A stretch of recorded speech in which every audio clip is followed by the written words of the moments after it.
देश की राजधानी और इंटरनेशनल सिटी दिल्ली में एक होटल दिन दहाड़े धू धू करके जल उठता है। चीख पुकार, भाग दौड़ और जान बचाने को खिड़कियों से कूदते लोग नजर आते हैं। 21 लोगों से ज्यादा जिंदा जलकर मर जाते हैं, शरीर पहचानने लायक नहीं बचते हैं। लेकिन ऐसा हुआ कैसे?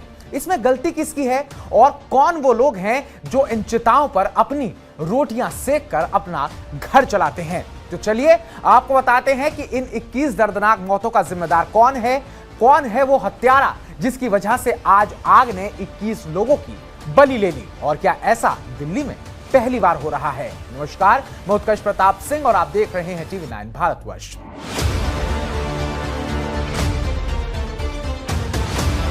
सुबह करीब 8 बजे मालवीय नगर के फ्लोरिश स्टे B&B होटल में आग लगी।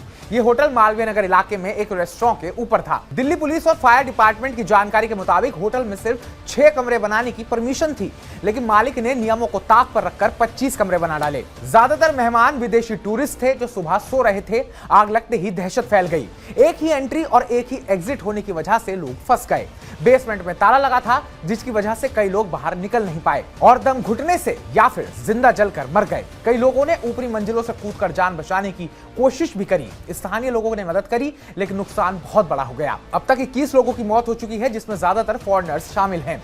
करीब 40 से ज्यादा लोगों को बचाकर अस्पताल पहुंचाया गया और कई गंभीर रूप से घायल हैं। फिलहाल पुलिस ने होटल मालिक के खिलाफ गैर इरादतन हत्या और अन्य धाराओं में केस दर्ज करने की तैयारी कर ली है। ये सिर्फ एक आग का हादसा नहीं है, ये साजिश है। साजिश है उस लाचार और सड़ चुके सिस्टम की जो नियमों को ताक पर रख के चल रहे इन इलीगल होटल्स, बिल्डिंग्स पर कार्रवाई नहीं कर पाया, या फिर यूं कहें कि ये सिस्टम साठगांठ से चुप रहा।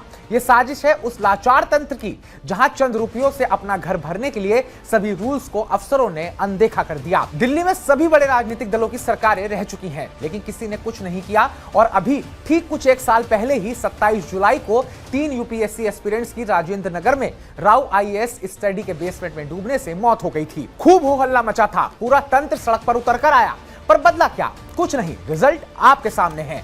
अब सब निकल कर आएंगे, एक दूसरे पर आरोप का खेल खेलेंगे, लेकिन जिनके अपने चले गए हैं क्या वो वापस आ पाएंगे? यहाँ सिस्टम से बड़े सवाल हैं। क्या बिल्डिंग को फायर NOC मिला था? और अगर मिला था तो कैसे मिला था? बेसमेंट में अवैध कमरे कैसे चल रहे थे? क्या कभी कोई चेकिंग हुई? ये लापरवाही, करप्शन और सेफ्टी मेजर्स की अनदेखी की कहानी है। कुछ लोग इन चिताओं पर अपनी रोटियां सेकते रहे, नियम तोड़े, अनुमति से ज्यादा कमरे बनाने दिए और सस्ते में होटल चलाया गया और मेहमानों की जान को खतरे में डाल दिया गया। दिल्ली जैसी जगह जहां रोज हजारों पर्यटक आते हैं, वहां ऐसी लापरवाही कितनी खतरनाक है, ये इस हादसे ने फिर से दिखा दिया।